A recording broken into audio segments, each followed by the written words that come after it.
مولانا Salman Bijnori official کے YouTube channel کو subscribe کریں اور بیل آئیکن پر کلک کریں۔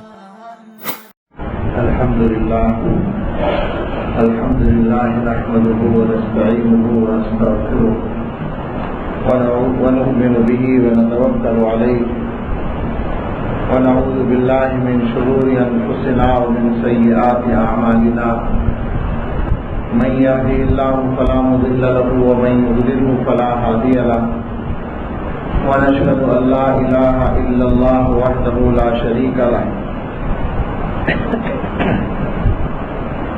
ونشهد ان سيدنا ونبينا ومولانا محمدا عبده ورسوله صلى الله تعالى عليه وعلى آله وأصحابه وبارك وسلم تسليما كثيرا. أما بعد فأعوذ بالله من الشيطان الرجيم. بسم الله الرحمن الرحيم. قد أفلح المؤمنون الذين هم في صلاتهم خاشعون. صدق الله مولانا العظيم.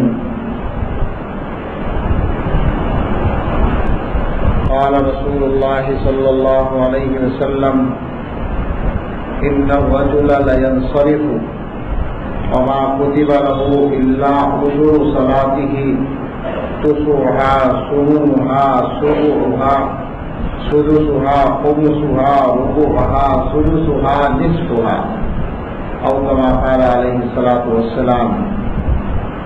سبحان ربك رب العزة عما يصفون وسلام على المرسلين والحمد لله رب العالمين.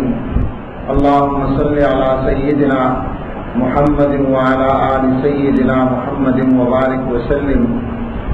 اللهم صل على سيدنا محمد وعلى آل سيدنا محمد وبارك وسلم.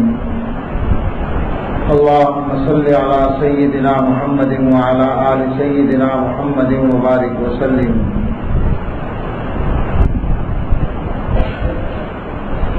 آج اللہ رب العزت نے ایک دن ہمیں رمضان کا اور عطا فرما دیا، ایک دن اور ایک رات. ہو سکتا ہے ہماری مغفرت ہونے سے رہ گئی ہو تو اللہ تعالیٰ نے ایک بہانہ نکالا ہو کہ آج اور کچھ مانگ لیں گے تو آج کر دیں گے انشاءاللہ. لیکن امید ہے اللہ کی ذات سے کہ اللہ تعالیٰ آپ پر معاف دے.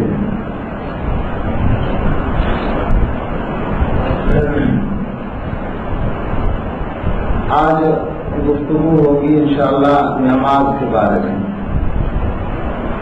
یہ موضوع ایسا ہے کہ یہ تو پہلے دن ہی ہونا چاہیے، لیکن ایک اعتبار سے یہ مناسب ہوا کہ آخر میں اس پر بات ہو تاکہ سارے سال کے لیے ہمیں اس پر توجہ ہو جائے. نماز کے بارے میں یہ بتانے کی تو کسی مسلمان کو ضرورت نہیں ہے کہ نماز کی اہمیت کیا ہے، نماز کتنا ضروری عمل ہے. قرآن کریم میں ظاہر ہے کہ ہمارے یہاں تو ہر چیز سب سے پہلے قرآن ہی سے ثابت ہوتی ہے، اور اس کے بعد اللہ کے رسول صلی اللہ تعالیٰ علیہ وسلم کے ارشادات سے. تو قرآن کریم میں اللہ تعالیٰ نے کتنی جگہ نماز کا حکم دیا ہے، اور رسول اکرم صلی اللہ تعالیٰ علیہ وسلم نے نماز کے بارے میں کیا کیا بیان فرمایا ہے، اس کا جمع کرنا بھی مشکل ہے. لیکن کل ملا کر یہ سمجھ میں آتا ہے کہ ایمان لانے کے بعد،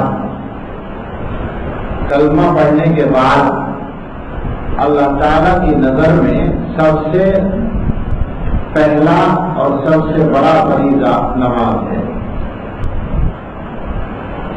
نماز کے بارے میں بات کرنے کا یہ مفہوم نہیں نکالا جانا چاہیے کہ ہمارے نزدیک سارا دین صرف نماز ہے. یہ مضمون بیان بھی ہو چکا اور جانتے بھی ہیں، پہلے سے معلوم ہے کہ ہمارا دین تو صرف نماز نہیں، صرف عبادات نہیں، بلکہ بہت سارے شعبوں کو شامل ہے، بلکہ حضرت حکیم الامت حضرت عبداللہ ثانوی رحمۃ اللہ علیہ نے تو یہ فرمایا کہ عجیب بات ہے، دین کے بہت سارے شعبے ہیں، مگر عوام کی نظر میں تو دین نام ہے صرف عبادات کا. عام آدمی تو بس عبادات کو دین سمجھتا ہے. وہ جو کہا گیا ہے نا حدیث میں بنی الاسلام علی خمس، اسلام کی بنیاد 5 چیزوں پر ہے. شہادت ہے، کلمہ شہادت پڑھنا یا شہادت دینا، اور اس کے بعد نماز، زکوٰۃ، روزہ اور حج. تو عام آدمی یہ سمجھتا ہے کہ بس ہو گیا پورا دین، حالانکہ الفاظ ہی سے پتہ چل رہا ہے کہ یہ پورا دین نہیں ہے، یہ تو بنیاد ہے. بھائی عمارت بھی تو چاہیے کچھ، ساری بنیاد سے تھوڑی گھر بن جائے گا. بنیاد اسلام والا خمس جو کہا حضور علیہ السلام نے، تو بنیاد ہے 5 چیزوں پر. اسلام کی تعمیر 5 چیزوں کے اوپر کی گئی ہے، تو تعمیر بھی تو چاہیے نا بنیاد کے علاوہ. اس لیے اگر کوئی آدمی یہ سمجھتا ہو کہ دین نام ہے صرف عبادات کا، تو ظاہر ہے کہ یہ دین کا غلط مفہوم ہے، ناقص مفہوم ہے. حضرت ثانوی رحمۃ اللہ علیہ فرماتے ہیں کہ عام آدمی تو عبادات کو دین سمجھتے ہیں، اور جو علماء ہیں وہ معاملات کو اس میں شامل کر لیتے ہیں. یہ سمجھتے ہیں کہ صاحب عبادات بھی اور معاملات بھی، حلال و حرام کا مسئلہ اور اس طرح کے معاملات.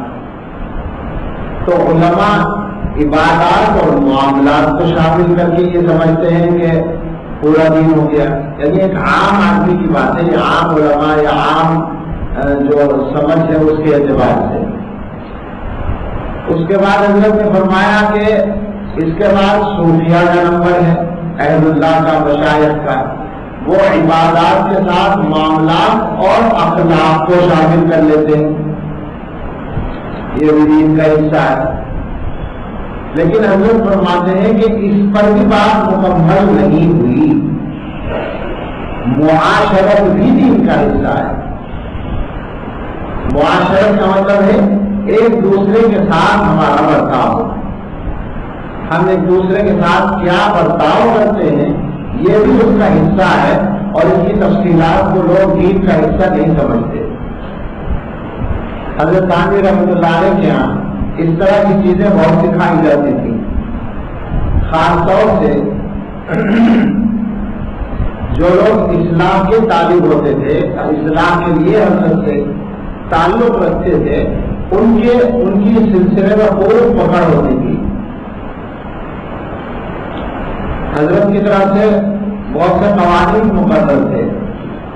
آنے سے پہلے اطلاع دینی ہے، کتنے دن رہیں گے یہ اطلاع دینی ہے، کھانے کا انتظام کیا کریں گے یہ اطلاع دینی ہے، اور صاحب کیوں آ رہے ہیں، آنے کا مقصد کیا ہے. بہت سارے سوالات تھے جن کا جواب پہلے ہی چاہیے تھا. بلکہ ایک زمانے تک تو یہ رہا کہ مسافہ کرتے، اگر دور سے نہیں آیا قریب سے آیا آدمی تو مسافہ کرتے ہوئے اس کو خود بتانا تھا، کون ہو، کہاں سے آئے ہو، کیوں آئے ہو، یہ بتانا ضروری تھا. بعد میں ایک عجیب بات ہے، حضرت ثانوی رحمۃ اللہ علیہ کا یہ عمل تو مشہور ہے، مگر ہمارے بزرگوں کے یہاں حضور علیہ السلام کی کوئی بات سامنے آ جائے تو سارے اصول ادھر ادھر. شاہ عبد الغنی صاحب پھولپوری رحمۃ اللہ علیہ نے لکھا ہے کہ حضرت ثانوی رحمۃ اللہ علیہ کے سامنے ایک حدیث کسی نے پیش کی کہ بالداخل کی دہشت فتلقوہ بمرحبا. اللہ جانے کس درجے کی حدیث ہے تو ضعیف، لیکن مضمون یہ ہے کہ آنے والا جب آتا ہے تو اس کو ایک گھبراہٹ سی ہوتی ہے. خاص طور سے بڑوں کے یہاں جب آدمی باہر سے ایک آدمی آ رہا ہے اور حضرت خان یہاں بیٹھے ہیں، اب آنے والا جو ہے اس کے ہوش و حواس پوری طرح تو قابو میں نہیں ہوں گے. لہذا یہ فرمایا کہ اس کا استقبال مرحبا سے کرو. تو حضرت تھانوی رحمۃ اللہ علیہ نے اس کے بعد اپنا یہ اصول ختم کر دیا کہ پہلے سے خود بتائے آدمی. اب یہ کرنے لگے کہ خود نہ بتائے تو پوچھ لیا کرتے تھے. پہلے یہ تھا کہ اگر خود نہیں بتایا تو ڈانٹتے تھے، کیوں نہیں بتایا. لیکن اس کے بعد یہ ڈانٹ ختم ہو گئی، بلکہ خود بھی پوچھ لیا کرتے تھے. اچھا، گاؤں والے جو ہے محترم کی بھی اصلاح کر دیا کرتے تھے. گاؤں کے جو لوگ آتے تھے ہمارے علاقے کے دیہاتی، ان کی تو بات ہی الگ ہے. آیا گاؤں کا آدمی مٹھائی لیں گے، کیوں لایا بھائی، کیوں آئے ہو، کیوں لائے ہو مٹھائی؟ مٹھائی تو آپ کے لیے لایا ہوں. کیوں آیا؟ کہ بس ویسے آیا، ملنے آیا. کہ دیکھ لو صحیح بتاؤ. کہ جی بالکل. بیٹھا رہا، جب مل کے جانے لگا کہنے لگا تعلیم دے دو. تو حضرت نے فرمایا کہ تم تو کہہ رہے تھے کہ کوئی کام نہیں، ویسے آیا. کہنے لگے کوئی کام ہے، دے دو تعلیم. تو حضرت نے فرمایا ایسے نہیں ملتا تعلیم. کہنے لگے لاؤ ہماری مٹھائی دو. اور وہ مٹھائی تو تقسیم ہو گئی تھی. مٹھائی جانتے تعلیم دینا پڑا. ایسے لوگوں کی حضرت بھی رعایت کرتے تھے. اور خیر یہ موضوع تو بہت لمبا ہو جائے گا. میں یہ کہہ رہا تھا کہ حضرت تھانوی رحمۃ اللہ علیہ نے فرمایا کہ عام لوگ صرف عبادات کو دین سمجھتے ہیں، علماء معاملات کو شامل کر لیتے ہیں، صوفیاء اور مشائخ اخلاق کو شامل کر لیتے ہیں، لیکن معاشرت کو دین کا حصہ عام طور سے نہیں سمجھا جاتا. حالانکہ دین ہمارا ساری چیزوں کو حاوی ہے. تو یہ بات تو اپنی جگہ مکمل ہے کہ ہمارا دین فقط نماز یا فقط عبادت کا نام نہیں ہے. لیکن ظاہر بات ہے کہ دین کا سب سے اہم فریضہ نماز ہے، اس میں کوئی شک نہیں ہے.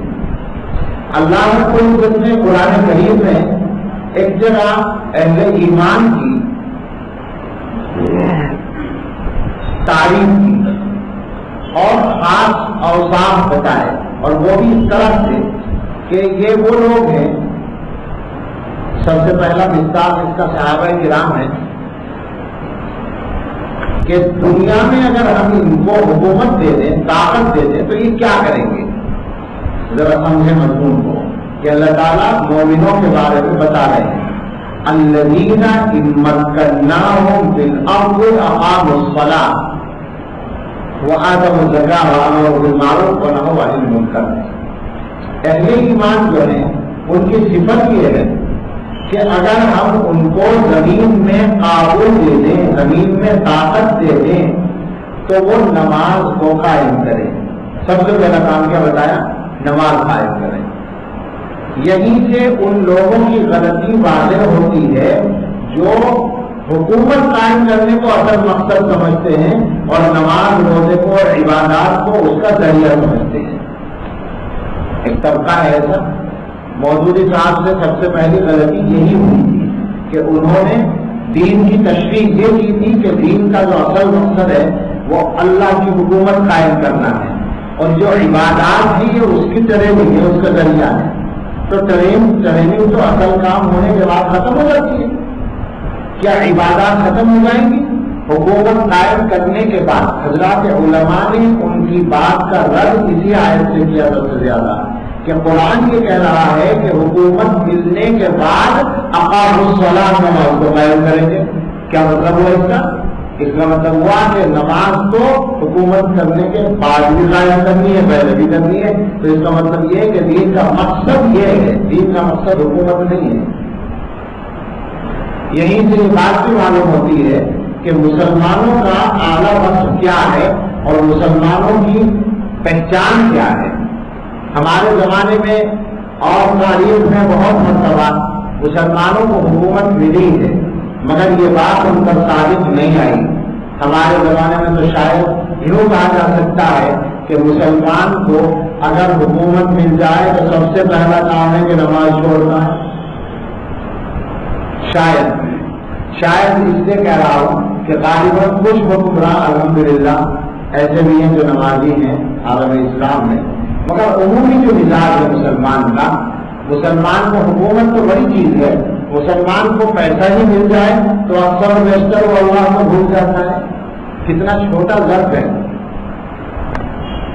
تو اس سے نماز کی اہمیت کا اندازہ ہوتا ہے کہ اللہ تعالیٰ یہ فرما رہے ہیں کہ اگر زمین میں ہم ان کو حکومت دے دیں، قانون دے دیں، تو یہ نماز قائم کریں گے.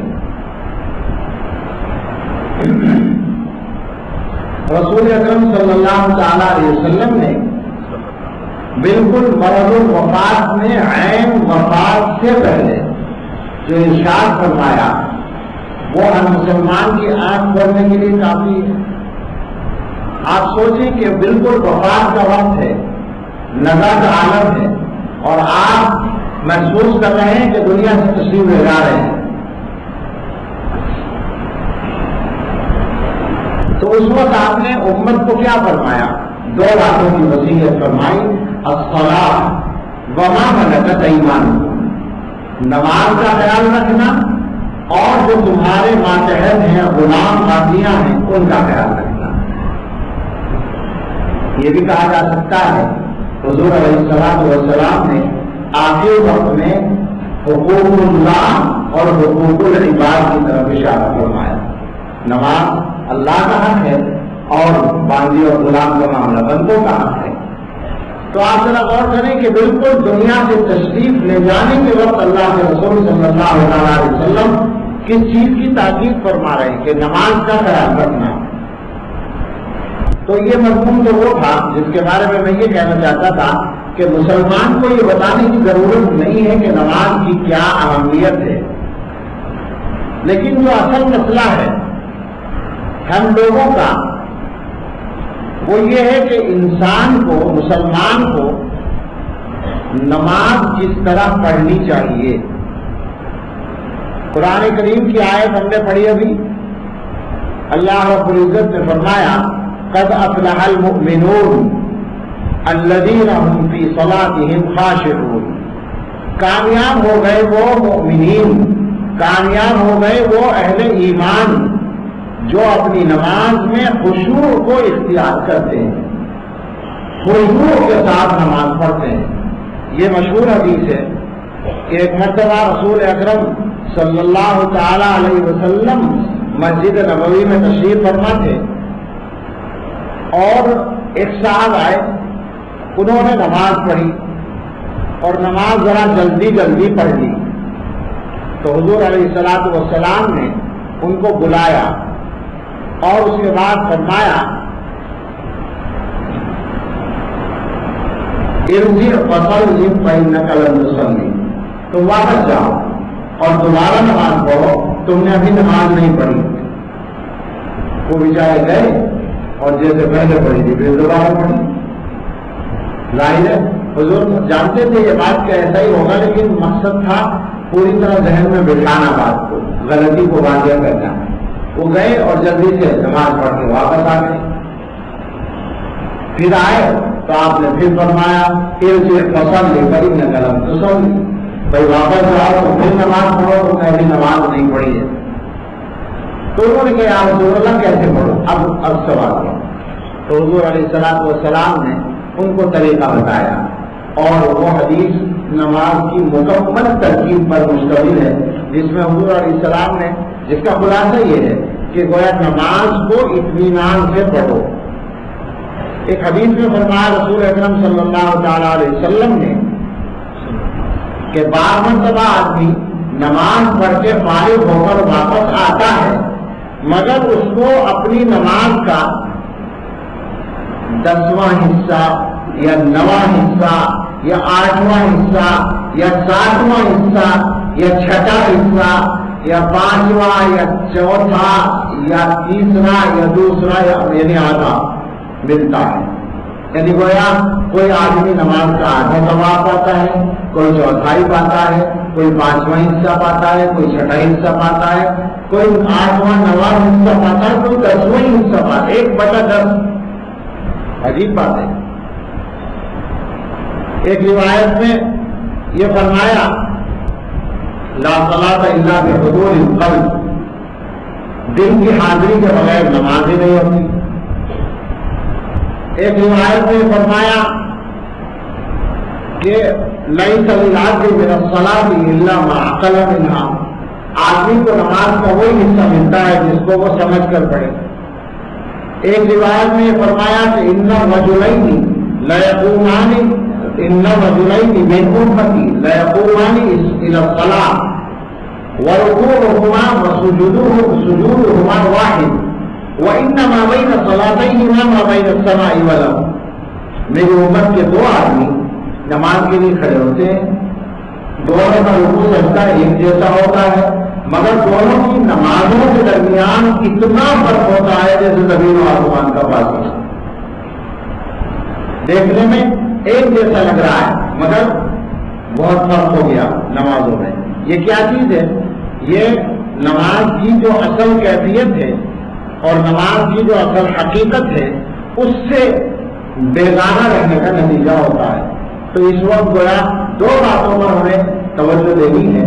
ایک تو یہ کہ نماز کی پابندی، نماز کا مکمل اہتمام، ایسا نہ ہو کہ کوئی بھی نماز ہماری چھوٹ جائے۔ ذرا غور کیجیے گا،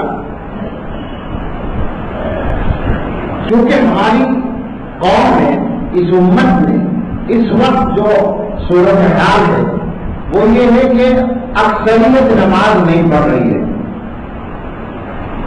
تو ہمیں کچھ گویا ایسا لگنے لگا کہ نماز کو چھوڑا بھی جا سکتا ہے۔ میرے بات پر غور کریں، یعنی میں کہنا یہ چاہتا ہوں کہ قرآن و حدیث کو اگر دیکھا جائے تو نماز کو چھوڑنے کا کوئی مفہوم نہیں بنتا مسلمان کے لیے۔ یعنی آدمی مسلمان بھی ہو اور وہ نماز نہ پڑھے، ایسا نہیں ہو سکتا۔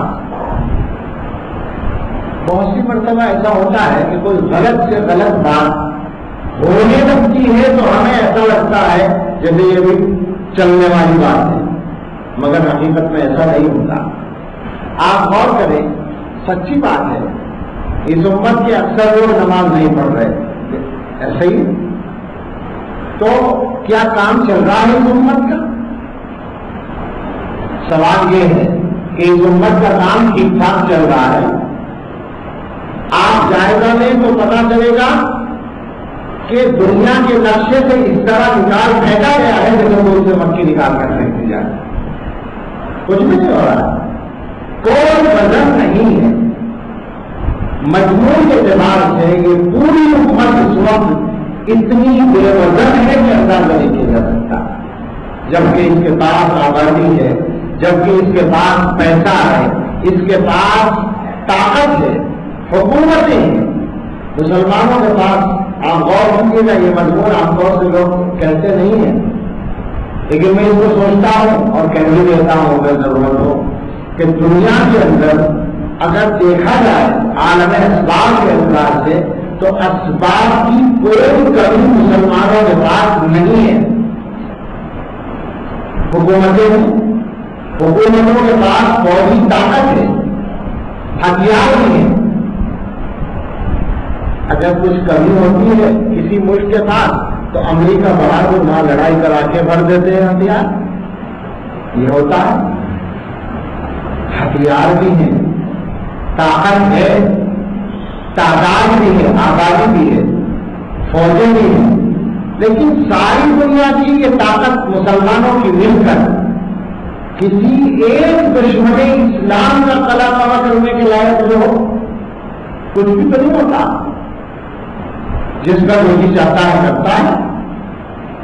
تو یہ جو بے وزنی ہے، یہ جو بے وفادی ہے، ہمیں سوچنا چاہیے کہ کوئی تو بات ہے نا، اللہ رب العزت اس امت کو اتنا بڑی وقار ہوتا دیکھ رہے ہیں اور کام کتنی کر رہے اس کا، تو بات یہ ہے کہ امت کو بھی تو اپنے آپ کو کچھ ٹھیک کرنا پڑے گا۔ سچی بات ہے کہ اگر یہ امت طے کر لے ہر آدمی کے 100 آدمی نماز پڑھیں گے، یقین سے کہا جا سکتا ہے دن گر جائیں گے، حالات بدل جائیں گے۔ مسلمان ہے آدمی اور وہ یہ سمجھے کہ نماز پڑھے بغیر میرا کام چل جائے گا، یہ نہیں سمجھ میں آتا۔ یہ بات ایک دن تذکرے میں آ چکی ہے کہ انسان مرکب ہے جسم اور روح سے، اور جسم بنا ہے نیچے سے اور روح آئی ہے اوپر سے، اور دونوں کو غذا کی ضرورت ہوتی ہے۔ ہم نے یہ سمجھ رکھا ہے کہ جسم کو تو غذا کی ضرورت ہے، روح کو غذا کی ضرورت نہیں ہے۔ حالانکہ اللہ کی قسم کھا کے یہ کہا جا سکتا ہے کہ جسم جتنا نقصان غذا کے بغیر محسوس کرتا ہے تو روح کا اس سے کہیں بڑا نقصان ہوتا ہے اگر روح کو اس کی غذا نہ ملے۔ روح کی غذا نماز ہے، روح آئی ہے وہاں سے، تو انسان اپنی روح کا وہاں سے رابطہ قائم اگر کرے گا تو روح کو غذا ملے گی، اور وہاں سے رابطہ قائم نہیں کرے گا تو غذا نہیں ملے گی۔ اور جس طرح ایک وقت کا کھانا چھوڑنے کا اثر جسم پر پڑتا ہے، اور اگر آدمی 2 وقت یا 4 وقت یا 3 دن تک کھانا نہ کھائے تو بڑے سے بڑا طاقتور آدمی کمزور ہو جاتا ہے، بالکل اسی طرح اگر آدمی نماز نہیں پڑھتا، نماز چھوڑتا ہے تو اس کی روح اسی طرح سے کمزور ہو جاتی ہے۔ یہ روح کا کمزور ہونا ہی ہے جو دنیا میں ہم کمزور نظر آتا ہے۔ تو پہلا مسئلہ تو یہ کہ ہمیں سب کو، ساری امت کو نماز کی پابندی کرنی ہے۔ پابندی جس کو کہتے ہیں ہر وقت ہر نماز وقت پر پڑھنی ہے۔ بہت سارے لوگ ایسے ہیں جو موقع ہوتا ہے پڑھ لیتے ہیں، نہیں ہوتا نہیں پڑھتے، اور میرا ایسا لگتا ہے کہ وہ دوسرے کاموں کو نماز کے مقابلے میں زیادہ ضروری سمجھتے ہیں۔ بڑا عجیب لگتا ہے وہ منظر، یہ آپ بھی دیکھ سکتے ہیں، آپ کے علاقے میں ممکن ہے کچھ بہتری ہو، ہمارے علاقے میں تو برا حال ہے۔ رات کو اگر ہمارا کسی سفر سے آنا ہو رات کے شروع کے حصے میں 11 بجے 12 بجے بلکہ 1 بجے بھی، تو ہم یہ دیکھتے ہیں کہ غیروں کے محلے میں سناٹا ہوتا ہے، سب سے رکے، اور جب ہم اپنے محلے میں پہنچتے ہیں تو ماشاءاللہ شب بیداری ہو رہی ہے، ہوٹلوں پر بیٹھے ہیں، گپ شپ چل رہی ہے، کتنے ہی ٹھلوے ہیں، ٹھلوے کا لوگ پتہ نہیں آپ سمجھیں گے، یعنی بیکار معطل لوگ جن کا کوئی کام نہیں ہے، باتیں بنانے کے علاوہ ہوٹلوں پر بیٹھے ہیں، دکانوں پر بیٹھے ہیں، چوراہوں پر بیٹھے ہیں اور جاگ رہے ہیں۔ رات کا 1 بج رہا ہے، رات کے 2 بج رہے ہیں، اور اگر صبح کے وقت آنا ہوتا ہے اذان سے پہلے یا اذان کے وقت میں، تو دل مرنے کو بھی چاہتا ہے یہ دیکھ کر کہ غیروں کے محلے میں لوگ جاگ چکے ہیں، تفریح کر رہے ہیں، واکنگ کر رہے ہیں، دوڑ رہے ہیں، مرد اور عورت بھی چل رہے ہیں، اور اپنے محلے میں جب ہم پہنچتے ہیں تو سناٹا ہے، سو رہے ہیں۔ وہ اپنی دنیا کے لیے محنت کر رہے ہیں، ہم اپنی آخرت کے لیے بھی نہیں جانتے، اور بلکہ بڑے بڑے بعد مفکر بنتے اپنے آپ کو کے ساتھ۔ بڑی مشکل یہ ہے کہ یہ جو نمازوں کے ٹائم اوقات ہے نا، یہ کام کے ٹائم میں نمازیں جو ہے کام کے وقت میں، اس سے بڑا دھوکہ تو کوئی ہو ہی نہیں سکتا۔ یہ ان دھوکوں میں سے ہے جو دنیا نے، مغربی تہذیب نے مسلمانوں کو بھی دیے۔ اصل میں کیا ہے، مغرب نے منصوبہ بند طریقے پر پھر پلان یہ کام کیے ہیں کہ دنیا کو اسلام کے نظام سے ہٹایا ہے، اور یہ کام انہوں نے 1 دن میں نہیں کیا۔ ہمارے یہاں تو کوئی پلان ہی نہیں ہے، ان کے یہاں 100 برس پہلے پلان بنتے ہیں۔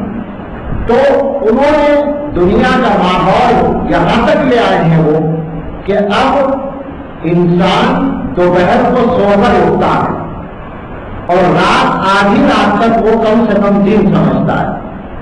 دنیا کا یہ حال ہے۔ مجھے اتفاق ہوا دلی میں ایک مریض کے ساتھ، کئی سال پہلے کی بات ہے، ایک اسپتال میں جانے کا۔ ہمارے مریض کی آنکھ کا مسئلہ تھا، آنکھ کی اینجیوگرافی کہہ رہے تھے وہ اس کو ہونی تھی، آنکھ کا بڑا اسپتال ہے دلی میں۔ تو صاحب وہ اندر ہو رہا تھا وہ کام، اور ہم باہر انتظار میں بیٹھے تھے۔ ہمارے برابر میں ایک سردار جی بیٹھے تھے، ہمارے مریض کے بعد ان کا نمبر آنے والا تھا۔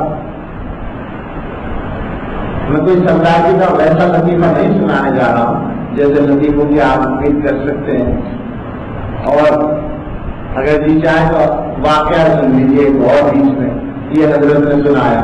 حضرت نے بتایا کہ جب وہ امریکہ میں رہتے تھے تو ان کے پڑوس میں ایک سردار جی تھے. تو حضرت کہتے ہیں کہ میں سوچا کرتا تھا کہ ان لوگوں کے بارے میں بیوقوفی کے جو واقعات مشہور ہیں تو ایسی کیا بات ہے. تو تجربہ ہو گیا. تجربہ یہ ہوا کہ وہ جو پڑوسی تھے انہوں نے وہ ایک دن اپنی گاڑی لے کر نکلے. اب وہ روڈ پر اسپیڈ لمٹ طے ہوتی ہے کہ اتنی اسپیڈ سے آپ گاڑی چلا سکتے ہیں. اور امریکہ میں چونکہ سسٹم ذرا اور اچھا ہے تو وہاں جو ہے اگر آپ اسپیڈ آپ کی تیز ہے تو ایک جگہ آئے گی, وہاں اگر آپ تیز اسپیڈ سے گزر رہے ہیں تو میٹر آپ کا بتا دے گا اور وہ مشین جو ہے کیچ کر لے گی اس بات کو. اچھا ہمارے یہاں بھی ابھی آ گیا لیکن پولیس والے روکتے ہیں, ٹریفک والے پکڑتے ہیں جا کر.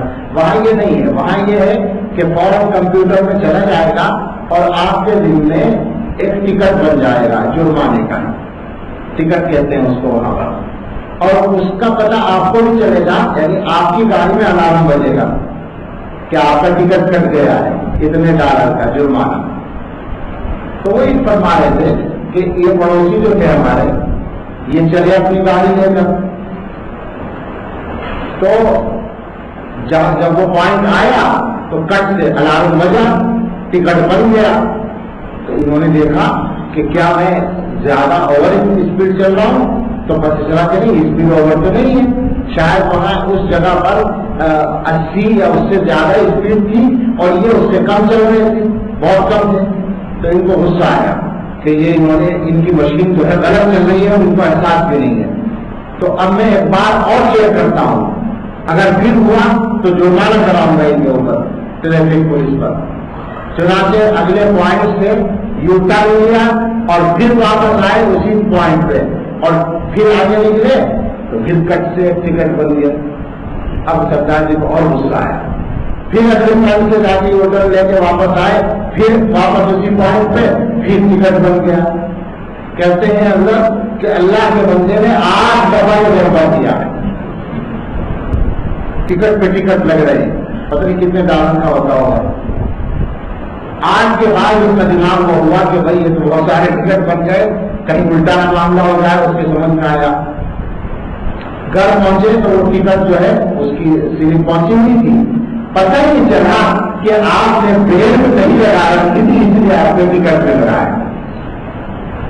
آپ ناراض ہو رہے تھے اسپیڈ کی وجہ سے میری گاڑی پہ ٹکٹ لگ رہا ہے. اس کا خیال ہی نہیں کہ کوئی اور بات جو ہے وہ بیل نہیں باندھ رکھی تھی اس لیے لگ رہے تھے وہ ٹکٹ. تو وہی نہ تو ہاں وہ لائن میں تھے سردار جی, ہمارے مریض کے بعد ان کا نمبر آنا تھا. میں برابر میں بیٹھا تھا, ادھر وہ سردار جی تھے, ان کے برابر میں ان کی وائف تھی. کمپاؤنڈر آیا اور اس نے آ کر پوچھا کہ آپ نے کچھ کھایا تو نہیں. اب یہ بات ہے دوپہر کو 3 بجے کی, ظہر کے وقت, ظہر کے بعد گیا. گرمی کے موسم میں ظہر بھی ہوتی ہے 3 بجے. تو اب میں ان چیزوں میں ذرا سا حساس ہوں. میرے کان میں آواز آئی, سردار جی تو نہیں بولے, ان کی وائف کی آواز آئی کہ کچھ نہیں, بس انہوں نے صبح 1:30 بجے ناشتے میں پکوڑا کھایا تھا. صبح 1:30 بجے, دوپہر کو یہ 1:30 بجتے ہیں نا جو آپ کے یہاں ظہر کی نماز ہوتی ہے, وہ صبح ہے. کہ انہوں نے کچھ نہیں, بس وہ صبح ناشتے میں 1:30 بجے پکوڑا کھایا.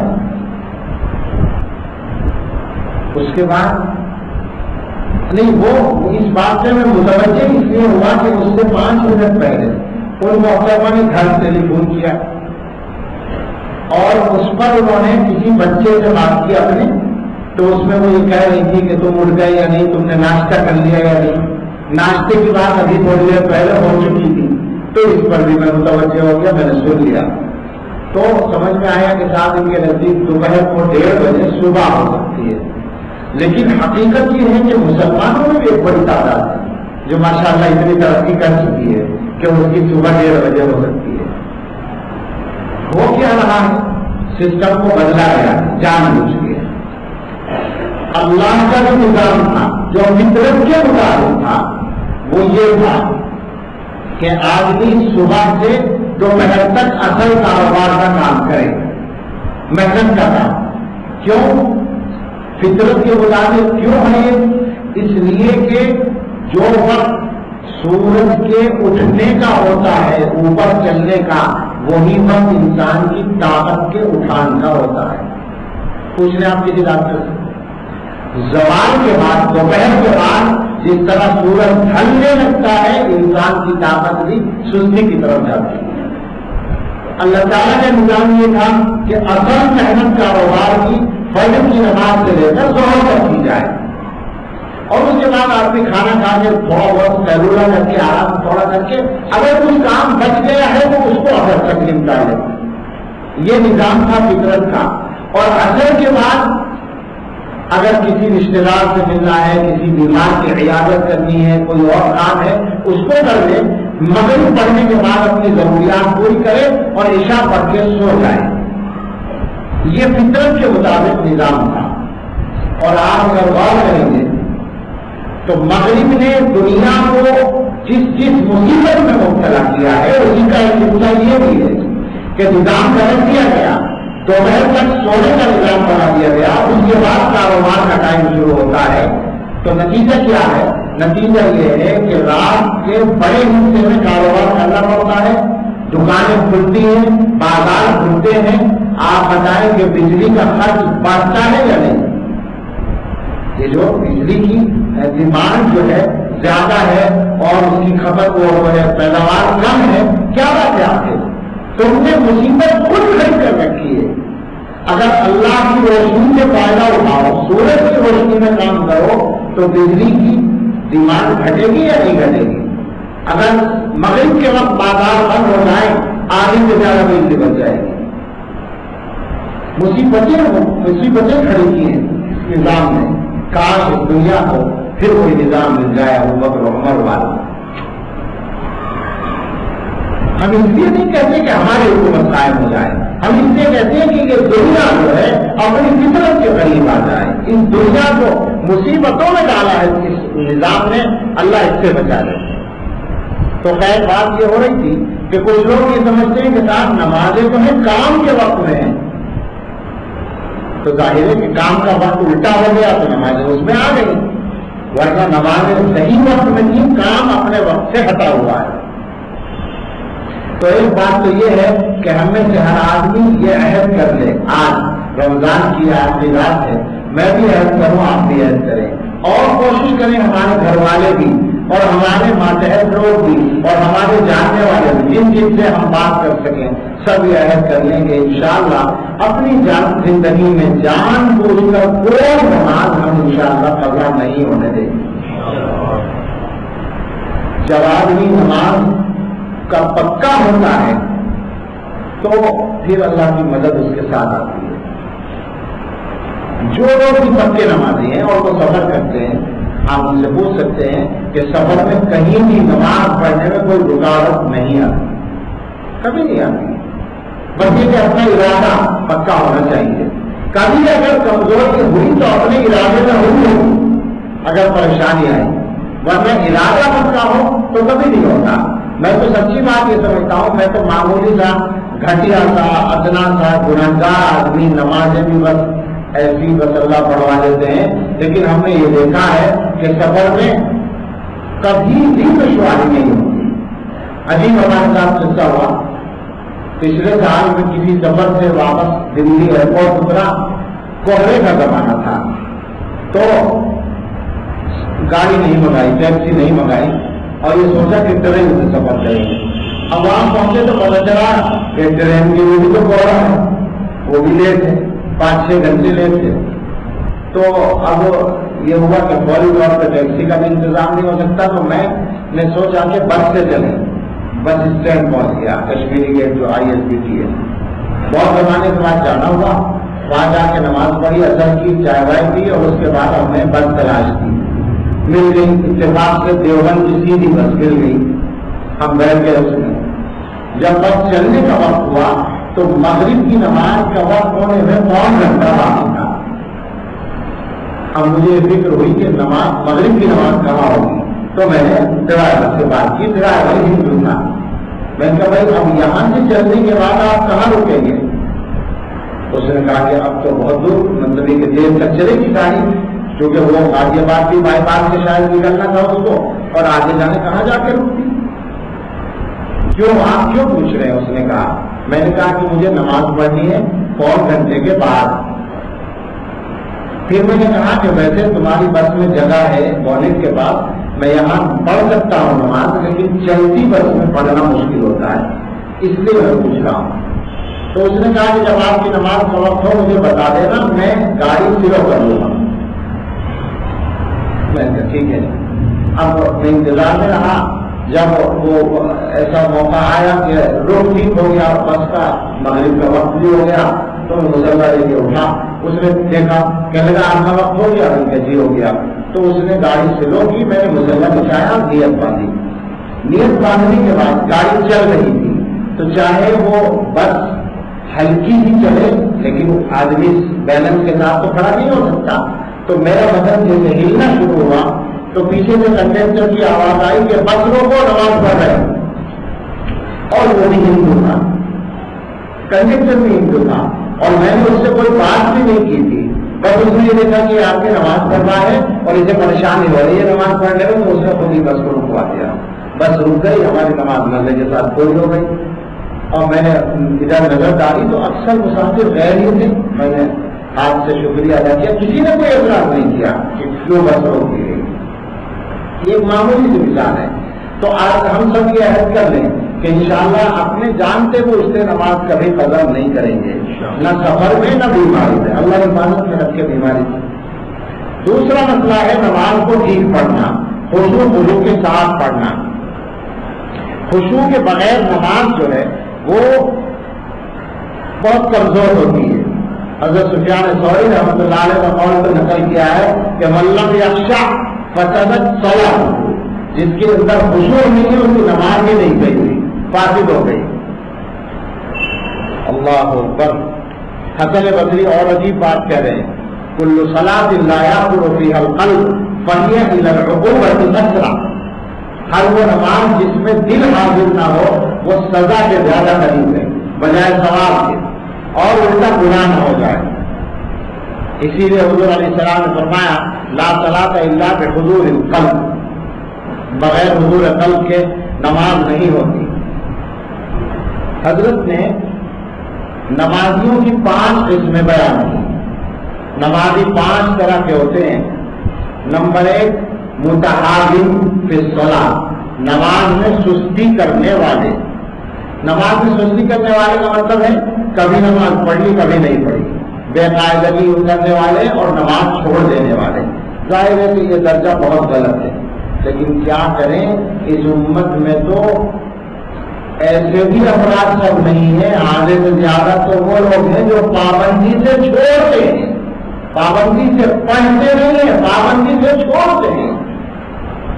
اور سمجھ میں نہیں آتا کہ آدمی صبح کو فجر کی نماز قضا کر کے پھر بڑی خوشی کے ساتھ اٹھ جاتا ہے، اور صبح کو نماز قضا کر کے آ رہا ہے کمرے میں سے نکل کے، اور اپنے بچوں سے بیوی سے شرم نہیں آ رہی اس کو، اللہ کی نافرمانی سونے سے پہلے اٹھنے سے پہلے کر رہا ہے۔ یعنی عجیب گناہ ہے، سوتے سوتے گناہ ہو رہا ہے۔ یہ عجیب بات ذہن میں آئی میرے، کوئی گناہ سوتے میں نہیں کرتا آدمی، لیکن یہ گناہ سوتے سوتے ہوتا ہے کہ آدمی سو رہا ہے، فجر کی نماز قضا کر رہا ہے تو سو بھی رہا ہے، اس کو گناہ بھی مل رہا ہے۔ کتنا بڑا گناہ۔ تو پہلی قسم تو ہے نمازیوں کی، نماز پڑھنے والے لوگوں کی۔ جو نہیں پڑھتے وہ تو سرے سے خارج ہے ان سے، جو پڑھتے ہیں ان میں ایک قسم تو ہے متعاونین کی، جو سستی کرنے والے ہیں۔ دوسرے ہیں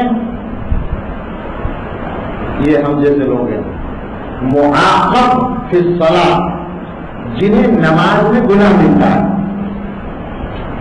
نماز تو پڑھتے ہیں مگر نماز کیسی پڑھتے ہیں ہم جانتے ہیں، آٹومیٹک نماز پڑھتے ہیں۔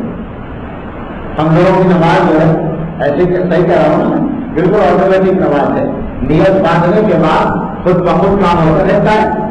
چاہے دنیا جہان میں گھومتے نہیں، ساری دنیا میں گھوم کر سلام کے وقت واپس آ جاتے ہیں. بالکل پکی نماز یاد ہے ہم لوگوں کو، بھول نہیں ہوتی قطعی، ایسی پکی کہ امام صاحب نے نماز پڑھائی، سلام پھیرنے کے بعد کسی مقتدی نے کہا کہ رکعت 4 نہیں ہوئی 3 ہوئی، کسی نے کہا 4 ہو گئی، اب اختلاف ہو گیا، کسی نے کہا 3 ہوئی، کسی نے کہا 4 ہوئی. ایک صاحب نے کہا بے فکر رہو پوری 4 ہو گئی، پکا یقین ہے. ان سے پوچھا کیا بات، آپ اتنے یقین اور اعتماد سے کیسے کہہ رہے ہیں؟ کہہ رہے کہ میری 4 دکانیں ہیں، ہر رکعت میں ایک دکان کا حساب ہوتا ہے، 4 پورا ہو چکا ہے. یہ تو ظاہر ہے کہ لطیفہ ہی ہوگا، لیکن جو واقعہ ہے وہ یہ نہیں ہے کیا کہ ہم نماز کی نیت باندھنے کے بعد فوراً کہیں چلے جاتے ہیں، کہیں بھی چلے جاتے ہیں. آج کل میں بہت سے لوگوں نے وسوسے کی جو شکایت کی تو ہم نے اس پر یہ کہا کہ زیادہ فکر نہ کریں، سن لیں، لیکن یہ یاد رکھیں کہ یہ فکر نہ کرنے کا مطلب ہے کہ وسوسہ آئے تو اس کو دور کرنے کی فکر نہ کریں ورنہ اور بڑھتا ہے. لیکن یہ بات یاد رکھیں وسوسے آتے ہیں ہم جیسے لوگوں کو جو نماز کا وہ اہتمام نہیں کرتے جو اللہ والے کیا کرتے ہیں. خشوع حاصل کرنے کی فکر ہونی چاہیے اور اس کے لیے محنت کرنی چاہیے، اللہ والے کی صحبت اختیار کرنی چاہیے، اس کے بغیر نہیں بنے گی بات. تیسری قسم معفو عنہ، ایسے نمازی جو کوشش کرتے ہیں دھیان سے پڑھنے کی مگر دھیان پھر بھی ادھر ادھر چلا جاتا ہے، کوشش کرتے ہیں، ہو سکتا ہے ہم اس میں شامل ہو جائیں، تو ایسے لوگوں کو اللہ تعالیٰ معاف کر دیتے ہیں کہ چلو ٹھیک ہے کوشش تو کر رہا ہے. چوتھے نمبر کے وہ لوگ ہیں جو خاشعین ہیں، خشوع کے ساتھ، عاجزی کے ساتھ، حضور دین کے ساتھ نماز پڑھنے والے. یہ ہے وہ لوگ جن کے بارے میں کامیابی کا وعدہ ہے. اور 5ویں قسم حضرت بتا رہے ہیں مقربین. اللہ اکبر، کون ہوں گے؟ صحابہ ہی ہوں گے. یہ وہ لوگ ہیں جن کی آنکھوں کی ٹھنڈک نماز ہے، جن کو نماز پڑھے بغیر چین نہیں آتا. کتنے واقعات ہیں انبیاء علیہ السلام کے، صحابہ کرام کے، اولیاء امت کے، علماء امت کے نمازوں کے سلسلے میں کہ نماز صحیح سے نماز پڑھے بغیر ان کو چین نہیں آتا. ایک حدیث میں یہ ہے یاتی علی الناس زمان یصلون ولا یصلون، لوگوں میں ایک زمانہ ایسا آئے گا کہ وہ نماز پڑھتے ہوں گے مگر نہیں پڑھتے ہوں گے، یعنی نماز پڑھ رہے ہیں مگر حقیقت میں وہ نماز میں نہیں ہوں گے. حضرت عبادہ رضی اللہ تعالیٰ عنہ کا قول نقل کیا ہے، وہ فرماتے ہیں کہ میں بتاؤں دنیا میں سب سے پہلے دنیا میں کیا چیز اٹھے گی؟ سب سے پہلے خشوع اٹھے گا. یہاں تک ہوگا کہ بھری مجلس میں ایک بھی خشوع سے نماز پڑھنے والا نہیں ہوگا. ذرا ہم لوگ اپنے بارے میں غور کریں، کیا حالات ہیں ہمارے اور کیا امید کر سکتے ہیں ہم. ایک حدیث میں حضور علیہ السلام نے فرمایا ان الرجل لیصلی 60 سنة وما له صلاۃ، آدمی 60 سال تک نماز پڑھتا ہے اور اس کی نماز ہی نہیں ہوتی، یعنی کسی لائق نہیں ہوتی. قیل وکیف ذلک، ایسا کیسے ہوتا ہے؟ قال یتم الرکوع ولا یتم السجود ویتم السجود ولا یتم الرکوع، وہ کبھی رکوع پورا کرتا ہے تو سجدہ نہیں کرتا ڈھنگ سے، کبھی سجدہ ڈھنگ سے کرتا ہے تو رکوع نہیں کرتا. تو ساری عمر نماز پڑھتے پڑھتے ہو گئی اور نماز صحیح نہیں. اللہ اکبر کبیرہ. تو آج گویا ہمیں یہ بات اس کا عہد بھی کرنا ہے، لیکن تھوڑا سا اس کو سمجھنا بھی ہے. چند منٹ میں اس کو مضمون کو ختم کرتے ہیں کہ یہ خشوع حاصل کیسے ہوگا. پہلے نمبر پر فرماتے ہیں کہ خشوع 2 طرح کا ہوتا ہے، ایک جسم کا خشوع اور ایک دل کا خشوع. جسم کا خشوع جو ہے وہ یہ ہے کہ آدمی سکون سے کھڑا رہے، جہاں تک ہو سکے بغیر کسی حرکت کے رہے اور سنت کے مطابق نماز پڑھے. یہ جسم کا خشوع ہے، یعنی اپنے جسم کو اللہ کے حکم کے تابع کرے. لیکن اصل ہے دل کا خشوع، اور حقیقت یہ ہے کہ اوپر والا جسم کا خشوع بھی تبھی حاصل ہوتا ہے جب دل کا خشوع ہے. دیکھا ہے نمازی کو نماز پڑھا ہے، کبھی ہو جاتا ہے، کبھی ہاتھ ہلاتا ہے، کبھی کچھ کرتا ہے، تو فرمایا کہ لو خشع ھذا لخشعت جوارحہ، اگر اس کے دل کے اندر خشوع ہوتا تو اعضاء بھی سکون سے ہوتے. خشوع کے اصل معنی ڈرنے کے اور سکون کے تو ہے. تو اپنے دل کی حاضری یہ اصل ہے اور اس کی کوشش کرنی چاہیے. اس میں سب سے اہم چیز یہ ہے کہ آدمی اس بات کو یاد کرے کہ کس کے سامنے کھڑا ہے. کون حاکمین کے سامنے کھڑا ہے. نماز پڑھ رہا ہے آدمی تو ذرا سوچیں، بالکل سادہ سی مثال ہے. دنیا کی کسی حاکم کے پاس ملاقات کے لیے جانا ہو، اگر مل جائے موقع کسی کو صدر جمہوریہ سے یا وزیر اعظم سے ملاقات کا، کیا خیال ہے کتنا خشوع ہوگا. میں خشوع ہی کا لفظ استعمال کر رہا ہوں. وہاں بیٹھ کر کیا ظاہری حرکتیں کچھ غلط ہوں گی؟ میں کہتا ہوں دل بھی ٹہلا جائے گا، 100% توجہ بھری ہوگی. صدر سے ملنے کا موقع ملا ہے، وزیر اعظم سے ملنے کا موقع ملا ہے، لا حول ولا قوت الا باللہ. کیا ملا ہے؟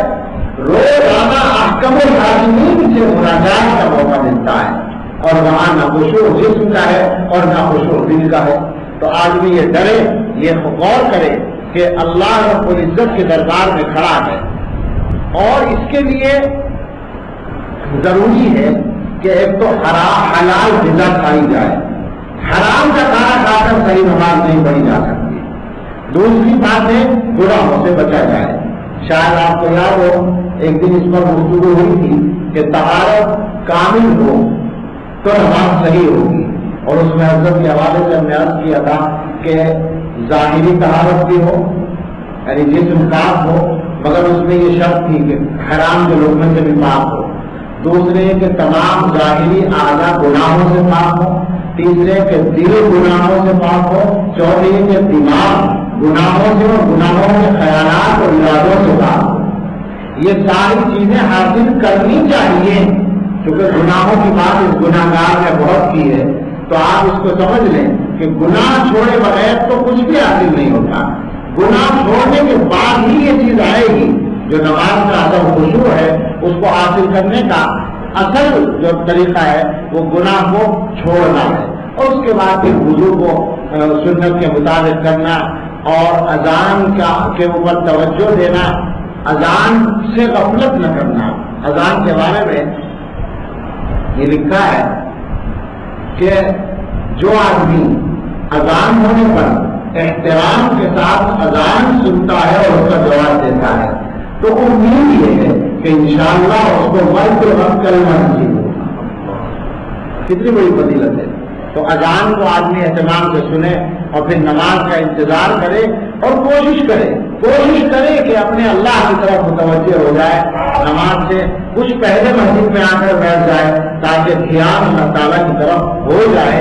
کوشش کی جائے، کوشش کر کے حاصل کرنا پڑے گا. اور اس کے بعد یہ کہ آدمی یہ بھی سوچے کہ ہم نماز پڑھ رہے ہیں، اللہ جانے یہ آخری نماز نہ ہو جائے. ہم نماز پڑھ رہے ہیں، اس کے بعد زندگی باقی ہے یا ختم ہے. اللہ اکبر. 2 باتیں یاد آئی، وہ دونوں سنا کر بات ختم. خاتم اعظم رحمۃ اللہ علیہ بزرگ گزرے ہیں، ان سے پوچھا کسی نے کہ آپ نماز کیسے پڑھتے ہیں؟ کہنے لگے میں نماز اس طرح پڑھتا ہوں کہ نماز کے لیے جب کھڑا ہوتا ہوں تو میں یہ سوچتا ہوں کہ میرے دائیں طرف جنت ہے، بائیں طرف جہنم ہے، میرے پیروں کے نیچے پرصراط ہے، میں کوئی صراط میں کھڑا ہوں، میرے پیچھے موت کا فرشتہ کھڑا ہے، اور میرے سامنے میرا اللہ ہے. یہ سب سوچ کر نیت مانتا ہوں، یہ سوچتا ہوا کہ یہ میری زندگی کی آخری نماز ہے، فرشتہ پیچھے کھڑا ہے تیار ہوں. اب آپ سمجھیں یہ جب کیفیت ہوگی تو کیسی نماز ہوگی. ایک بات اور یاد آئی کہ وہ قصہ ہے واقعہ بزرگوں کا. ہمارے سارے کافر کا یہ حال ہے. ہمارے بزرگوں میں حضرت سید احمد شہید رائے بریلوی رحمۃ اللہ علیہ، حضرت شاہ عبدالعزیز محدث دہلوی اور حضرت شاہ عبدالقادر محدث دہلوی رحمۃ اللہ علیہ کے تربیت یافتہ اور ہندوستان کی تاریخ کی عظیم شخصیت، ان کے ساتھیوں میں، ان کے رفقا میں، ان کے خلفاء میں بھی کہہ سکتے ہیں آپ، وہ خلیفہ جی شاہ اسماعیل شہید رحمۃ اللہ علیہ سب جانتے ہیں، اور مولانا عبدالحی برہانوی رحمۃ اللہ علیہ، دونوں بہت بڑے عالم۔ شاہ اسماعیل شہید تو شاہ ولی اللہ کے پوتے ہیں اور سید احمد صاحب رائے بریلوی رحمۃ اللہ علیہ کے استاد بھی ہیں مگر خلیفہ بھی ہیں، اپنے شاگرد ہی سے بیٹھ ہوئے۔ دونوں نے حضرت کے ساتھ جہاد کیا اور وہ شہید ہوئے۔ شاہ اسماعیل شہید کہا ہی جاتا ہے، بالاکوٹ میں شہید ہوئے۔ تو ایک دفعہ ایسا ہوا، یہ مولانا عبدالحی برہانوی یہ بھی اتنے بڑے عالم تھے کہ ان کو شیخ الاسلام لکھا جاتا ہے۔ دونوں نے ایک مرتبہ سید صاحب سے کہا کہ جی یہ چاہتا ہے، مزے کا قصہ ہے بزرگوں، اسی نماز کے موضوع سے متعلق ہے، اللہ ہمیں کبھی تو نصیب فرما دے، نیت کر لیں، ارادہ کر لیں، اللہ سے مانگ لیں، رمضان کی آخری رات آئے تو آخری کہا جائے گا یقین کے ساتھ، اللہ سے مانگیں گے۔ تو دونوں نے یہ کہا سید صاحب سے کہ جی یہ چاہتا ہے کہ زندگی میں کبھی صحابہ جیسی نماز پڑھنے کو مل جائے، یہاں رک کر ہم لوگ اپنی تمناؤں کا بھی جائزہ لیں، ہمارا بھی کبھی جی چاہا ہے یہ ہمارے، میں ایمانداری سے آپ سے پوچھتا ہوں، میں اپنے بارے میں بتاتا ہوں کہ یہ بات پڑھنے سے پہلے میرے ذہن میں کبھی نہیں آیا، آپ ایمانداری سے سوچے کبھی آیا یہ خیال کہ زندگی میں کبھی صحابہ جیسی نماز پڑھنے کا موقع ہو؟ یہ تو آیا ہوگا کہ میرا مکان بنا مجھے مکان جیسا بن جائے، یہ بھی آیا ہوگا کہ میرا کاروبار بنا کے کاروبار جیسا چل جائے، یہ بھی آیا ہوگا کہ میرا عہدہ فلاں کے عہدے جیسا ہو جائے، میری شہرت فلاں کی جیسی ہو جائے، یہ کبھی نہیں آتا کہ میری نماز صحابہ جیسی بن جائے۔ عجیب، ان کی تمنا کتنی شاندار ہے۔ اسی لیے تو ضرور مصری نے معیار بتایا تھا، تمبے کا یاد ہے آپ کو؟ نہیں اس میں نہیں آیا، وہ کتاب میں تو پڑھا گیا تھا۔ ضرور مصری رحمۃ اللہ علیہ نے فرمایا کہ تقویٰ جانتے ہو ان سے کہتے ہیں، تقویٰ یہ ہے کہ آدمی کی تمناؤں کو مجسم کر کے پیٹ میں رکھ کر بازار میں گھما دیا جائے تو اس کو کوئی شرمندگی نہ ہو۔ ہے ہم میں سے کسی میں یہ ہمت؟ ہماری تو تمنائیں اتنی خراب ہے کہ لوگوں کو پتہ چل جائے تو کریں گے لوگ۔ تو انہوں نے کہا کہ جی چاہتا ہے صحابہ جیسی نماز پڑھیں۔ سید صاحب نے فرمایا بہت اچھا، عشاء کی نماز کے بعد تشریف لائیے۔ آگے فرمایا کہ ایسا کریں، سنت کے مطابق اہتمام سے وضو فرمائیں اور اس کے بعد 2 رکعت نفل پڑھیں، اور اس میں یہ خیال رکھیں کہ نیت باندھنے سے لے کر تکبیر تحریمہ سے لے کر اور سلام پھیرنے تک اللہ کے علاوہ کسی کی طرف دھیان نہ جائے، بس اتنا معیار بتایا، صرف اللہ کی طرف توجہ رہے۔ دونوں چلے گئے اور ان حضرات کی عظمت کو دیکھتے ہوئے ہم یقین کے ساتھ کہہ سکتے ہیں کہ دونوں نے ایسی ہی نماز پڑھی ہوگی جیسی حضرت نے بتائی۔ ہم جیسا کوئی ہوتا تو وہ تو مشکل میں پڑ جاتا، اس لیے کہ ہم سے اگر کسی چیز کا دھیان نہ کرنے کو کہا جائے پھر تو دھیان ضرور آئے گا۔ علامہ ابن جوزی نے ایک لطیفہ لکھا ہے کہ ایک جھاڑ پھونک کرنے والا آدمی تھا، تعریف کرنے والا، جھاڑ پھونک کرنے والا، اور آتا جاتا کچھ تھا نہیں، بس ویسے کرتا تھا۔ تو وہ دانت کے درد کے لیے جھاڑ کرتا تھا، کسی بھی دانت میں درد ہو، دانت میں درد ہو تو وہ ایک دعا پڑھتا تھا، لیکن چونکہ اس کو اپنے بارے میں خود پتا تھا کہ مجھ سے آتا واتا کچھ نہیں ہے، تو اس نے ایک ترکیب کر رکھی تھی۔ وہی کہتا تھا جس کو جھاڑتا تھا، اس سے کہتا تھا کہ دیکھو ٹھیک ہونے کی ایک شرط ہے کہ کیا کہ آج رات تمہارے دل میں بندر کا خیال نہیں آنا چاہیے. اب جب بندر کا خیال نہیں آنا چاہیے یہ کہہ پھر تو گڑبڑ آئے گا. اب وہ صبح آتا تھا کہ حضرت فائدہ نہیں ہوا, درد ہو رہا ہے, کہ بندر کا خیال تو نہیں آیا تھا کہ جی وہ تو آیا تھا کہ اسی میں فائدہ نہیں ہوا. یہ اس کی چالاکی.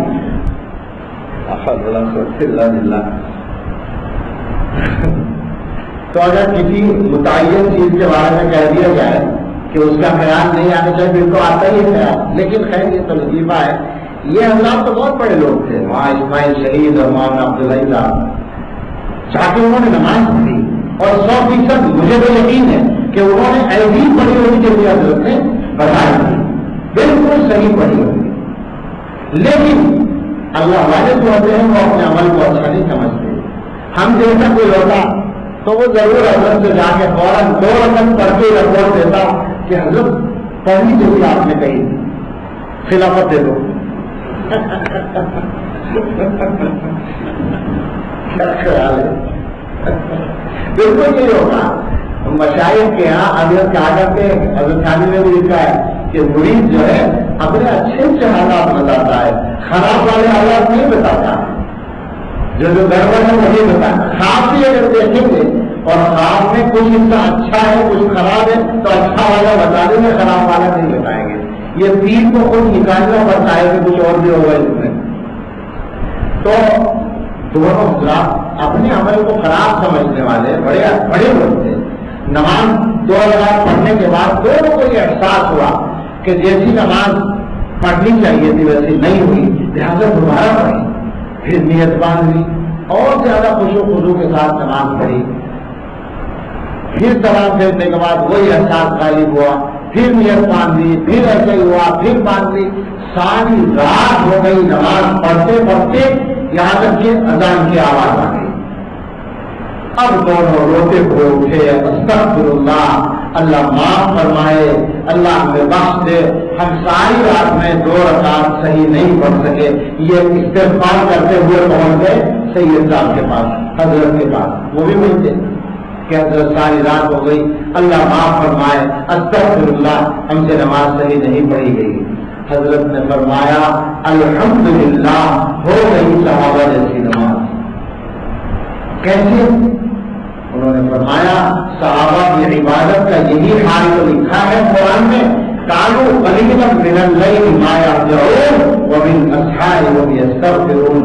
رات میں کم سوتے تھے اور صبح ہونے پر اللہ سے معافی مانگتے. تو بھی یہی کر رہے ہیں, رات بھر عبادت کی ہے اور اللہ سے استغفار کر رہے ہیں.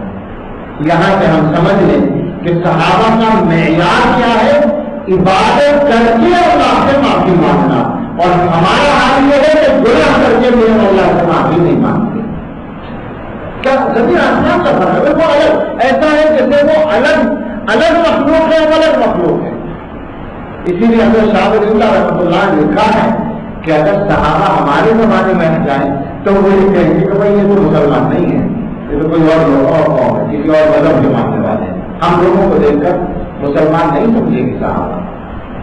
کیا کتنا بڑا فرق ہے نا. دیکھیں صبح سے شام ہو جاتی ہے ہمیں اور شام سے صبح ہو جاتی ہے گناہ کرتے کرتے, اور ہم استغفار نہیں کرتے, اللہ سے معافی نہیں مانگتے.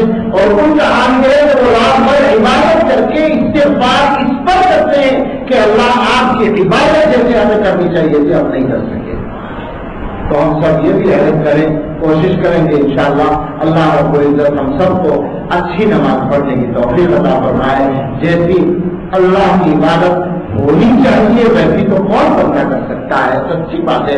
حضرت مجدد الغزالی رحمۃ اللہ علیہ نے لکھا ہے کہ انسان چاہے جتنی بنا سنوار کر نماز پڑھ لے, چاہے جتنی شاندار نماز پڑھ لے, کبھی یہ نہ سمجھ لینا کہ یہ اللہ کی بارگاہ میں لائق ہو گئی.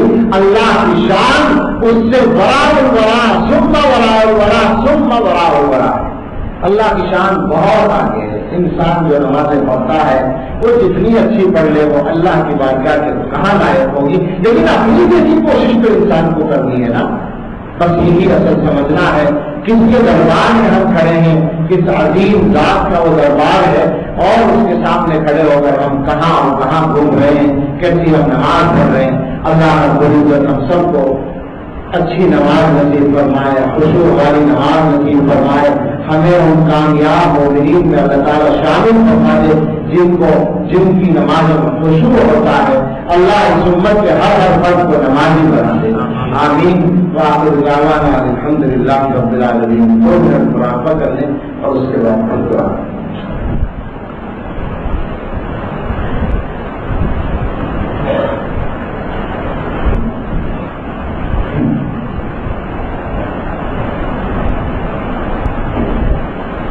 میں نور کے تڑکے میں جس وقت اٹھا سو کر، اللہ کی رحمت کے دروازے کھلے پائے، آتی تھی نگاہ پہ ہم جو مانگنے والا ہو، ہاتھ اپنے عقیدت سے آگے میرے پھیلائے، جو رزق کا طالب ہو میں رزق سے دوں گا، جو طالب جنت ہو جنت کی طرف لائے، جس کو گناہوں کی بخشش کی تمنا ہو وہ اپنے گناہوں کی کثرت سے نہ گھبرائے،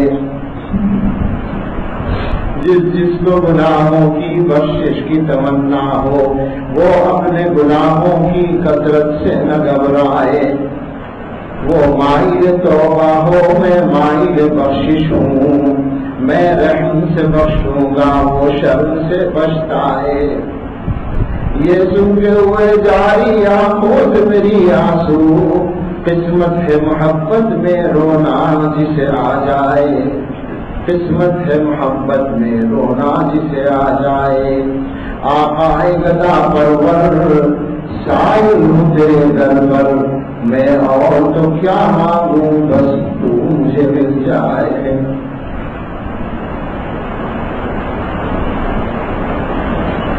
لا الہ الا اللہ محمد رسول اللہ۔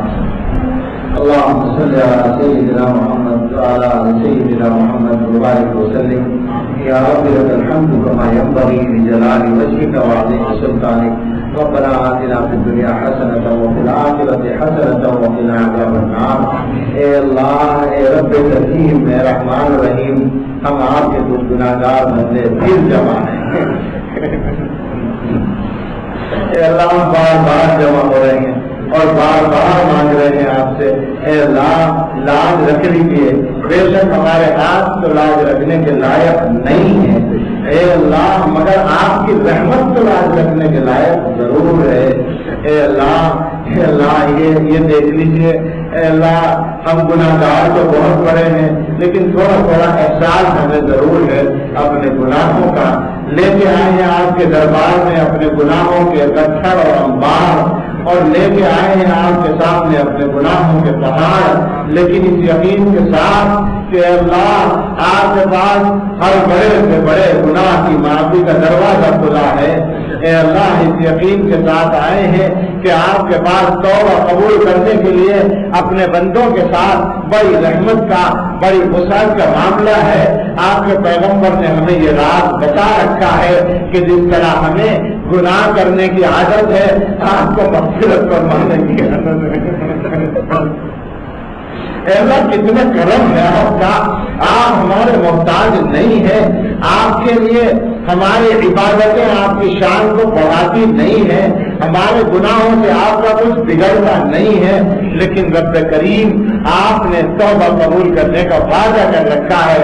اے اللہ ہم نے توبہ بھی بہت دفعہ کی ہے، اے اللہ ہم نے بڑوں سے سنا ہے کہ توبہ قبول ہونے کی علامت یہ ہے کہ آج بھی دوبارہ گناہ نہ کریں، اے اللہ اس کا مطلب یہ ہوا ہمارے توبہ قبول نہیں ہوئی،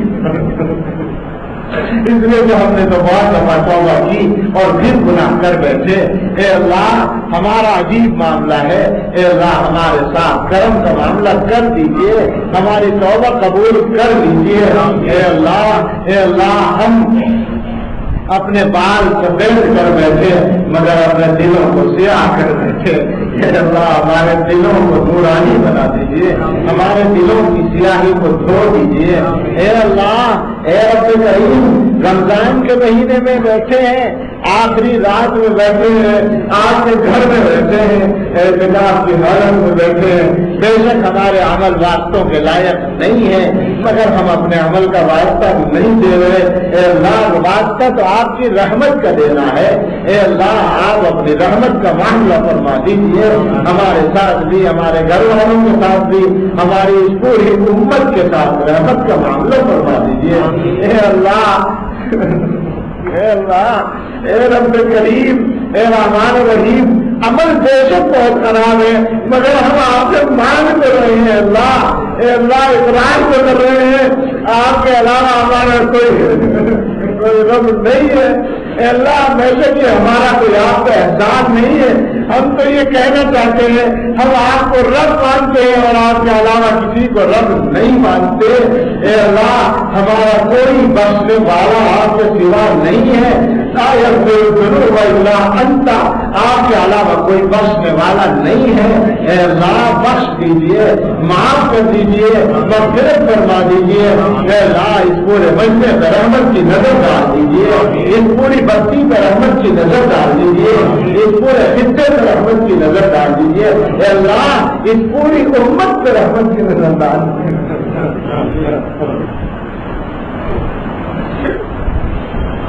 اے اللہ، معاف کر دیجیے، اے اللہ اپنا بنا لیجیے۔ اے اللہ،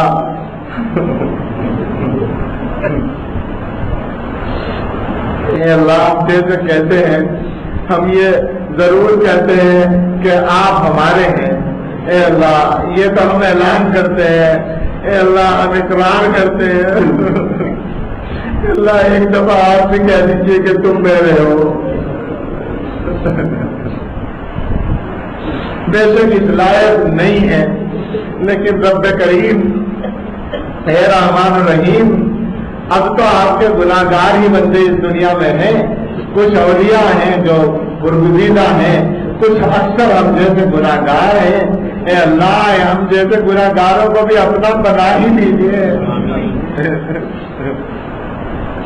اپنی سچی محبت عطا فرما دیجیے، رمضان کو قبول کر لیجیے، آئندہ بار بار رمضان کی دولت نصیب فرما دیجیے۔ اے اللہ، اس مجلس میں جو لوگ بیٹھے ہیں، ایک ایک فرد کی جائز تمنا ہے، ساری پوری کر دیجیے۔ اے اللہ، یہ گناہگار اس مجلس کا سب سے بڑا گناہگار، اے اللہ اس کے بھی ان کی برکت سے مغفرت کر دیجیے اور جائز تمنائیں پوری کر دیجیے۔ اے اللہ، ان حضرات کا احسان ہے، انہوں نے گناہگار کی باتیں سنی ہیں، سننے اور کہنے کو قبول کر لیجیے۔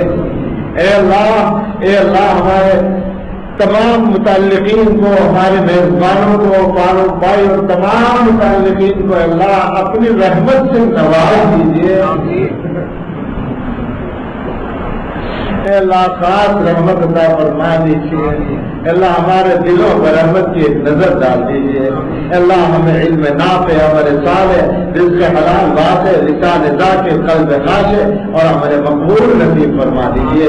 ہم میں جو بیمار ہیں صحت دے دیجیے، ہم میں، ہمارے گھر والوں میں، رشتہ داروں میں، محبت کرنے والوں میں، جاننے والوں میں، اس امت کے افراد میں اللہ جو بیمار ہے شفائے کلی دے دیجیے، جو مقروض ہے قرضوں سے دوش کر دیجیے۔ اللہ، ہم میں بہت سے لوگ ہیں جو قرضوں کے بوجھ میں دبے ہوئے ہیں، اے اللہ ارادہ ہے، چاہتے ہیں ادا کرنا مگر موقع نہیں ہو رہا ہے، اے اللہ آسان کر دیجیے، قرضوں سے دوش فرما دیجیے۔ اے اللہ، ہم میں بہت سارے لوگ ہیں جن کے پاس اپنے گھر نہیں ہے، خیر و خوبی کے ساتھ اے اللہ کشادہ آرام کے گھر بھی دے دیجیے۔ اے اللہ، اور بھی ضروریات ہیں پوری فرما دیجیے۔ اے اللہ، ہمارے لیے دین کے کاموں کو بھی آسان کر دیجیے، عبادتوں کو بھی آسان کر دیجیے۔ ہم میں اور ہماری اس امت میں کتنے ہی لوگ ہیں جو بے اولاد ہیں، اولاد کے متمنی ہیں، ان کو نیک صالح اولاد دے دیجیے۔ کچھ لوگوں کے بیٹے نہیں ان کو نیک صالح بیٹے دے دیجیے، کتنی بیٹیاں اور بچے بے شادیوں کے گھوم رہے ہیں، اے اللہ ان کے لیے خیر کی شادیوں کے انتظام کر دیجیے، پاک دامنی کی زندگی ہم سب کو نصیب فرما دیجیے، ہمیں ہمارے بچوں کی طرف سے آنکھوں کی ٹھنڈک عطا فرمائیے، اے اللہ بچوں کے اور اولاد کے غم سے ہمیں بچائے رکھیے، اے اللہ ہم سب کے ہماری زندگیوں میں اور ہمارے عمل میں اور ہماری عمر میں اور ہماری جان و مال میں آل اولاد میں گھر بار میں برکت عطا فرمائیے، عزت و آبرو ایمان و عمل کی، اولاد اور آل کی، جان و مال کی، گھر بار کی، دین و ایمان کی ہر چیز کی حفاظت فرمائیے، اے اللہ مکے اور مدینے کی حفاظت فرمائیے، مسجد اقصی کی حفاظت فرمائیے، ہر مسجد کی حفاظت فرمائیے، دارالعلوم دیوبند اور ہر مدرسے کی حفاظت فرمائیے، اے اللہ دینی مرکزوں کی حفاظت فرمائیے، دعوت و تبلیغ کے مراکز کی حفاظت فرمائیے،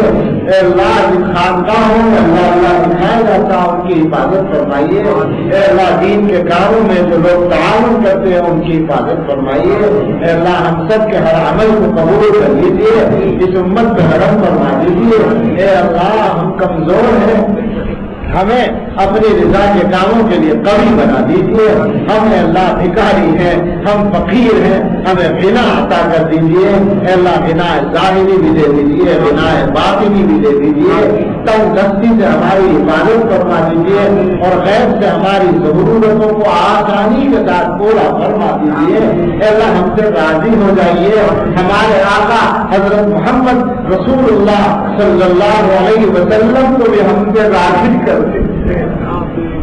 اے اللہ ہمارے اعمال ان کے پاس جاتے ہوں گے تو کتنی ان کو تکلیف ہوتی ہوگی، اے اللہ ہمارے اعمال اس لائق کر دیجیے کہ ان کے سامنے پیش ہو سکیں اور ان کی خوشی کا سبب بن سکیں، اے اللہ ہم میں سے ہر شخص کو اپنے گھر والوں کے ساتھ حرمین شریفین کی حاضری نصیب فرما دیجیے، اے اللہ مقبول حج اور عمرے نصیب فرما دیجیے، اے اللہ مقبول نمازیں نصیب فرما دیجیے، نمازوں کا پابند بنا دیجیے، نمازوں کا خشوع عطا فرما دیجیے، روزے صحیح رکھنے کی توفیق دے دیجیے، اے اللہ جن پر زکات فرض ہے صحیح طور سے زکات ادا کرنا آسان فرما دیجیے، اے اللہ ساری عبادتیں ہم سے آسانی کے ساتھ کرا لیجیے، معاملات اور معاشرت اور اخلاق ہر چیز میں شریعت کا پابند بنا دیجیے، اے اللہ اس امت کے مسائل کو حل کر دیجیے، ہمارے والدین میں سے اور بڑوں میں سے جو دنیا سے جا چکے ہیں ان کی مغفرت فرمائیے، بڑے چھوٹے جو بھی ہوں اے اللہ سب کے درجے بلند فرمائیے، اور جو بڑوں میں سے اور چھوٹوں میں سے موجود ہیں سب کے عمروں میں برکت عطا فرمائیے، ہمارے جو بڑے اکابر ہیں اور ان کو عافیت کے ساتھ رکھیے، ان سے ہمیں صحیح استفادے کی توفیق دیجیے، ان کی عزت و آبرو بڑھائیے، ان کے فیض کو عام و تام فرمائیے، اے اللہ جو مانگ لیا وہ دے دیجیے اور جو مانگنے سے رہ گیا اور خیر ہے عطا فرما دیجیے، اور ہر شر سے ہم سب کو بچا لیجیے، اس مجمع کے ہر فرد کی ایک آرزو اور تمنا جو جائز ہے وہ پوری فرما دیجیے، اللہم انا نسألک خیر المسألۃ وخیر الدعاء وخیر النجاح وخیر العمل وخیر الثواب وخیر الحیات وخیر الممات انک علی کل شیء قدیر، اے اللہ ہر آنے والے وقت کو ہم سب اور پوری امت کے لیے اے اللہ گزرے ہوئے وقت سے بہتر بنا دیجیے، اور سب سے بہتر ہم سب کے آخری وقت کو بنا دیجیے، اور رمضان کی دولت ہمیں بار بار نصیب فرمائیے، ربنا تقبل منا انک انت السمیع العلیم وتب علینا انک انت التواب الرحیم، وصلی اللہ تعالی علی خیر خلقہ سیدنا محمد وآلہ وصحبہ اجمعین برحمتک یا